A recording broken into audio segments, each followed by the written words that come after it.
Yom Kippur starts tonight at sunset, Jewish Day of Atonement, and it is an opportunity to have a good sealing in the Book of Life. And the talk today is, how's your cup runnething? And there are actually a couple of different places that our cups and the way that our cups are filled show up. And they're in the Old Testament, which is kind of interesting. And the point that I'm making with all of this is that there's you and there's the infinite universe. And if there is something that is not showing up in your life the way that you'd like it to, if there's something that feels like it's missing, it's probably not because the universe can't come up with it. There's something that's keeping it out of your experience. And the way that we bring newness into our lives is the law of attraction. By embracing something, by getting into the energy of whatever it is that we want to be experiencing. And the law of attraction is counterintuitive. It's admittedly counterintuitive because the way that the world looks around us, it's very transactional. We do something, we get something back. We do something, we get something back. And with the law of attraction, when we want more love, we don't do something to get more love. When we want more peace, we don't do something to get more peace. Because what it looks like in our sensory transactional way is that I'm going to go out and get some love. I'm going to go out and get some peace. And what happens is when we want more love in our life, what we get to do is be more loving. To be that loving presence that we want to be around, that we want to be in the flow of. And setting our energy that way, setting that intention, activates that law of attraction and invites more of that experience of love into our lives. The people who are already in a relationship with magically become more loving. The people who we haven't met, who are coming into a relationship with us, are bringing more of that love into our lives. And by being more loving, by being more gentle and open and appreciative of the good that's showing up as people, we tend to cultivate that goodness and invite more of it into our lives. And the people who aren't going to be treating us in a loving way find that they're busy doing something else. Perhaps they've been annoying people. They've been annoying you. And when you get into that loving space where you're inviting more love into your life, they're not interested anymore because it's not nearly as much fun to try and dump on you as it is to go find somebody different that they can go bring their non-loving expression to. And it's okay. That's the way the law of attraction works. Everything finds its own attraction. When we want to have more peace, it's not to go out and make people be more peaceful. You need to be more peaceful so that I can experience peace. That's not the way that it works. We get to become more peaceful, to invite that experience of peace, and then more and more of it shows up in our life. And the same thing happens with prosperity. And prosperity is all the ways that good is showing up in our life. In a lot of cases, we use our financial life to define prosperity. But as I have mentioned recently, if somebody has lots and lots of money but doesn't have their health, what they want to do is spend all their money to get their health back, because the health is much more important. The same thing if we're lonely or if we are facing some sort of a challenge with our comfort.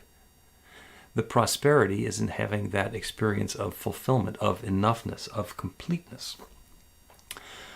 And the reason that a lot of people think that prosperity is about finances is because of this notion of tithing. And tithing is geared towards giving 10% of our income, 10% of our good to something, and then we get more prosperity back in the form of richness, in the form of money. And the reason that tithing is good is because it works with arithmetic.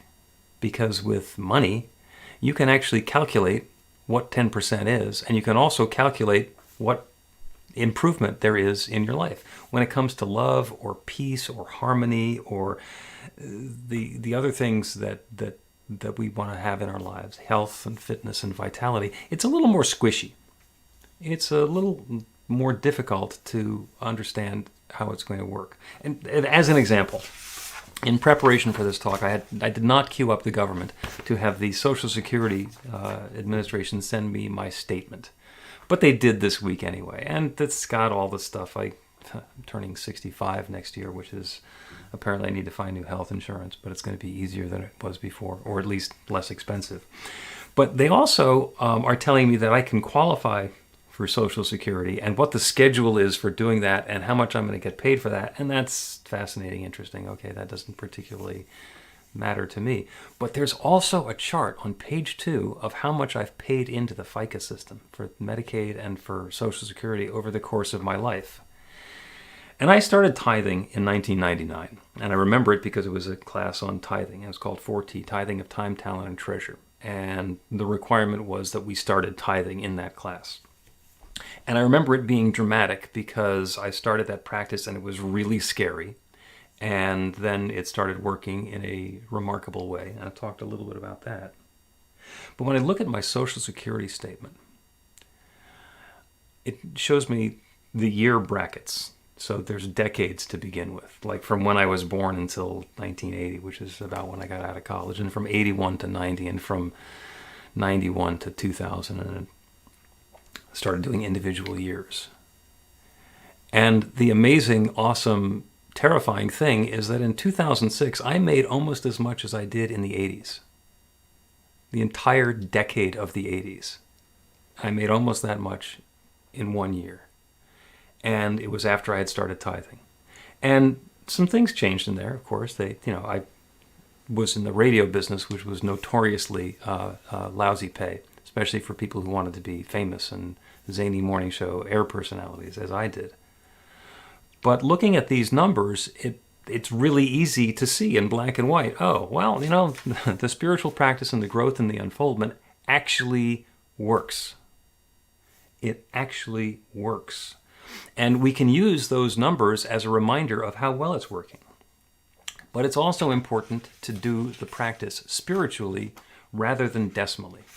So in this little book, The Magic of Tithing by Emmett Fox, which came along with my copy of New Horizons, it just got tucked into it, he starts off by saying, so many inquiries have recently been made upon the subject of tithing, and so much confusion appears to exist in people's minds concerning it, that it seems that a few notes on the matter will be generally useful at the present time.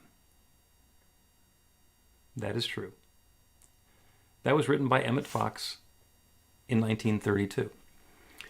So obviously things change because there are still questions about tithing and how this works and what's going on with this. Tithing is not about giving money to somebody. Tithing is a spiritual practice of being in that flow of prosperity. If I am gathering up what comes to me and I'm holding on to it, then it doesn't have the opportunity to move. In Spiritual Economics, one of the prosperity books that I have, and I got out a stack of prosperity books that I happen to have here, just because they're interesting. In Spiritual Economics, one of the things that Eric Butterworth writes is the notion of currency. So currency is what we call our paper money, and current is also the flow. It is so important to be in the flow. When we have money that comes in, if we let some of it go out, that makes room for more to come in and more can go out. And that is a spiritual principle. We get ourselves to be in that flow, and we can invite more and more and more of that good into our life and into our experience. And that works in all sorts of different areas of our life. It doesn't just work in prosperity. So I got an email this week from my mentee and the co-host of the Practical Prayer podcast, Carol Lawrence. She lives down near the shore, and she refers to the ocean as her office because she goes there on a regular basis because she just loves to commune with the office. So she got a note, an alert on her phone that there were riptides, and this was a couple weeks ago. And that's always exciting because the ocean is interesting when there's riptides and lots of wind and so forth. So she went down to the ocean a block away. She could smell it. It smelled so vibrant, like it was the ocean. She walked up the ramp to the boardwalk. It was spectacular. It was just like an amazingly beautiful dream. The water was so active, is what she said. The sun was really bright. The sounds of the birds over the active waves were wonderful. She forgot that she had two people with her. She got out her phone, she started taking video because she loves to capture this, and then realized, oh my God, the battery is low. And then she starts kicking herself. How did I forget to charge the battery? So she could only record for a few minutes, got a little bit of footage, but was disappointed that she couldn't get more. And she went home. And there's a gift there in being able to be notified and understand that there's this opportunity coming along, and then you go, and then there's not enough battery to be recording. So what's up with that? Well, it's because sometimes the gift isn't obvious. Sometimes the gift isn't obvious. Sometimes as we're tithing, as we're giving, we feel pressure, we feel a challenge, we feel like there's something that might not be working properly for us. And that's where faith comes in. And with our tithing challenge, it's a 90-day tithing challenge, and the idea is not to convince you to tithe. I would love to convince you to tithe. Obviously, Emmett Fox was convincing people to tithe 100 years ago. It's still a good idea. It has always been a good idea. It says in Scripture that it's a good idea. In Malachi 3:10, in the Old Testament, it says, "Bring ye all the tithes into the storehouse, that there may be meat in mine house, and prove me now herewith, saith the Lord of hosts, if I will not open you the windows of heaven and pour you out a blessing, that there shall not be enough room to receive it. Thy cup shall runneth over," is what it's talking about there. And the idea is, do that first, and the good is on its way. And sometimes the good shows up instantly. And sometimes the good might take a little while. So as we open ourselves up to good, more of that good shows up in our lives. More of that flow is happening for us. There are lots of different ways to understand this. The idea is not to tithe decimally, it's to tithe spiritually. It's from that place of giving. We use the decimal, we use the tithing 10% because that's a good guidepost. And the idea, also as expressed in some of the tithing books, is to use that to get started. To use that as training wheels. And then, once we're into the spirit of tithing and we're in that flow and we're feeling it rather than just focusing on the details of how to do the dance steps, stop paying attention to tithing decimally. And then at the end of the year, see how close you came to 10%. And maybe it's going to be a little bit more. And some people say, oh my God, more than 10%, how can I possibly afford that? Note, I made almost as much in 1 year as I made in 10 years before I started tithing. So it might have been a good idea to start tithing earlier because I would have tithed more, but I would have kept more. And I would have had a different experience of my own financial prosperity along the way. The idea of the tithing challenge is to get us to start and say it's going to be from the 1st of October to the end of the year. And we have a money-back guarantee, which is not usually part of a tithing program. The money-back guarantee is if you get into the tithing program and you get yourself to the point where you are tithing spiritually, where you're in the flow, where you're understanding that it's me giving and the universe is giving back, and we're in that law of attraction and it's working. If you do the spiritual part and you find that it doesn't work, that you haven't gotten more good in your life, if you claim it to not be a success, we'll give the money back. New Thought Philadelphia will be keeping track. We have a bookkeeper, Elise. She's wonderful. She'll be keeping track of how much each of us is tithing during the 90-day tithing challenge. And if for some reason it doesn't work, we'll give the money back. Now, you've probably heard about money-back guarantees from, automakers and the people who are making appliances or special little gimmicks that you're going to have in your house. The idea behind a money-back guarantee, and I've been in the marketing business for a while, is not to give people their money back. That is not the idea. The idea of a money-back guarantee is to say, let's take your concern about money off the table, and you can try this wonderful new product or service or opportunity and see how it works in your life. That's the purpose of the money-back guarantee. Does that interfere with your faith? Does that interfere with your belief that the tithing is going to work? The way a prosperity practice works, we get into tithing. We give that 10% and we get more back. And we give and we receive, and it continues to go the same way it did with my Social Security statement from the 1980s to that single year. It's not about the amount that we gave. There's so much more coming back in that once we understand the process, we're never going to give that up. Oh my goodness. I can bring more love into my life by letting go of my attachment to being right and be more loving. I can have more peace and more harmony in my life by being more peaceful and more harmonious. By stop looking for people I have an argument with, be more loving, be more open. Instead of saying, yeah, but, I can start by saying, interesting. Even if I think that they're mistaken. I don't need to engage with that level of energy, and the people who are looking for a fight are going to go look for somebody else. So the idea behind the tithing challenge is to learn to tithe joyously, to be in the flow, to accept whatever it is that's coming to us, use that as input so that we can be guided into what's next and what's new. Second part of the email from Carol, which was a week later, she got a similar alert on her phone about the wind and the riptides. Her phone was fully charged, and the only thing that she did was she wore some warmer clothing because she had learned something. Took her usual route to the ocean, and it was much louder this time. She says, that's interesting. She says, as she walked up the ramp to the pier, she saw the biggest, most active wave that she had ever seen. 10 times what it had been the week before. The wind was really strong. The waves weren't coming in. They were crashing and jumping over each other. There was sea foam in the sand, which she had never seen before. The clouds were so low, it was like she could reach out and touch them. It was captivating. She stayed for hours. It's like she and the ocean threw a party, partly because she had missed part of the party from the previous week. They finally, there were about 5 people who were on the pier. They got kicked off because the storm was coming in, and the official said, you have to leave. If her phone was going to not be charged for one of those, it's good that it was for the first one, which served as input for the second time. She did what she did, and she got some input. She got some feedback from the universe. She used that as guidance, so the next time she went, when it was even better, she was even better prepared.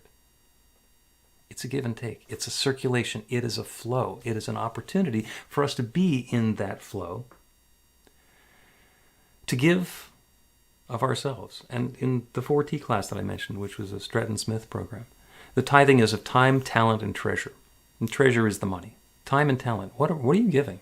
What are you bringing that you are offering up to the world that the universe can double down on and give back to you in even greater supply?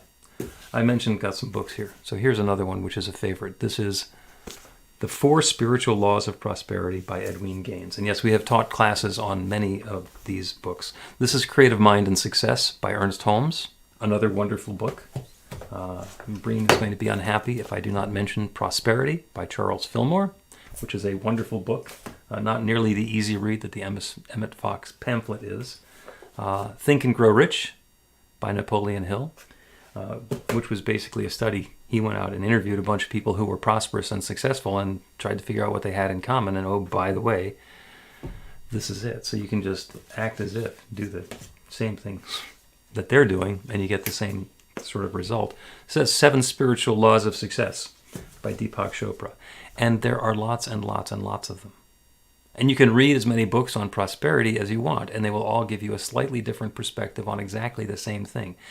If you'll recall the law of attraction that I was talking about at the beginning of my talk, when we are activating that law of attraction, whether it's for our financial prosperity or for love or for harmony or for peace or whatever it is that we're looking for in our life, give it first, open up to it, let go of the thought that the good that we're looking for isn't available, and allow it to come in. The 23rd Psalm, the one that starts, "The Lord is my shepherd, I shall not want," it says, "Thou anointest my head with oil, my cup runneth over." So much good that there is not enough room to contain it. So much good pouring down that we don't have room for it. So the idea is, get a bigger cup. And get a bigger cup. Your cup is big enough. Open up a hole in your cup so the good can continue to flow. And then everyone around you gets some of the good too. How runneth your cup? You deserveth a cup that runneth over. As much good as you can possibly accept and embody, and even more. Get into that mentality, that spirituality of giving, And the universe, that infinite creative power that creates everything, is given right back. We get to go first. We get to go first. Have a spectacular week. The way the tithing challenge works is you can go onto the website and click the button there. Send an email to info@newthoughtphilly.org. There's a card, but you don't have the card that you can fill out and sign. And all you need to do is say, yes, I'm going to do it, and then start tithing. And the tithes that come into New Thought Philadelphia, like I say, we will keep track of. You'll keep track of too. And we'll know what the tithing process has been, so that at the end of 90 days, at the end of the year, we will have a new understanding of the wonderful way that this process works. You deserve all of the good, and 10% more, and 20% more, and 100% more. Look at how you can do as much in a year as you did in a decade. That good is available to each of us. Invite in the good. Let the blessings flow. So it is.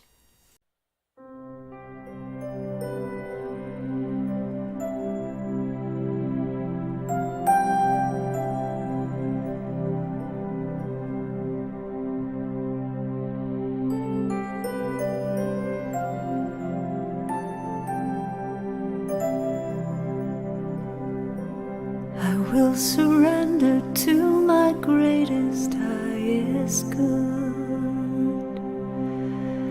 I will release any fear that blocks my way. For every step I take is taken in pure faith, and I am stronger every moment, every day. My mind is willing and my heart is open wide. I trust my instincts and let Spirit be my guide. I vow to live a life that's real and pure and free, as I continue walking in this mystery. I will surrender to my greatest, highest good. I will release any fear that blocks my way. For every step I take is taken in pure faith, and I am grateful every moment, every day. There may be walls, there may be roadblocks in my way, but I can choose to take a higher path each day. And now I know that what I thought was safe and sound was only habit and regret that held me down. I will surrender to my greatest, highest good. I will release any fear that blocks my way. For every step I take is taken in pure faith, and I am kinder every moment, every day. And I'm more loving every moment, every day.